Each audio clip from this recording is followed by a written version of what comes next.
Bassirou. Donc bi ñu tegee xalaat bi Ousmane Sonko génn wax ñëpp dégg mu ne moom bokkul wax jooju est-ce que yaakaaroon ne day tax nit ñi dëkkal ko am fuñ ko dëkkal ci ne doxul ci jàmm nitu fitna la tax amul woon weneen doxalin wu c'est-à-dire wu gënoon a woyof même bu fekkente ne du ko def sax. gis na déedéet nit loolu nag mooy yëfa naafeq yi ñu moytu naka ngay def waxee loo xamante ne da lay wóor ne doo ko def Mamadou mënoo wax loolu mënuñu wax ne day wax li même bu fekkee ne du ko def. loolu mooy yëfu naafeq ñu war a bàyyi Sénégal nag justement. Bassirou dafa mel ne déggoo li ma la wax de. non ko bu baax. non néew ma même néew ma bu mu wax lu mu dul def wala bu dama ne. non waxin bi mu waxee ak ni mu ko waxee ndax du tax nit ñi dëkkal ko fenn fi.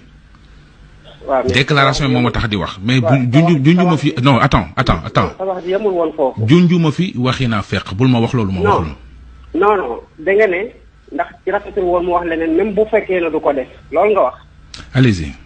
sa même bu fekkee ne du ko def loolu nag moom la ñu lay wax ne nit bu dee wax lu mu narut a def waxu naa fekk la te duñ bokkuñu ci loolu kay c'est un principe maintenant ñun duñu wax lu ñu dul def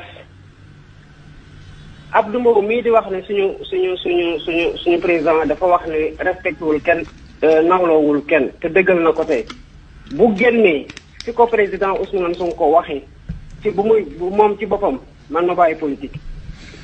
gis nga njiit du toog ci rajo di wax loo xamante ne du dëgg loolu dañ ko lu ñu war a moytu la.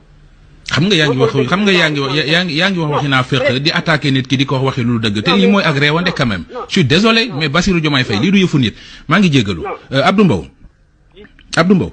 oui. voilà ñu bàyyi la nga tëj waxtaan bi. waaw xam nga li may wax rek mooy man de wax dëgg yàlla kenn du ma dégg ci rajo.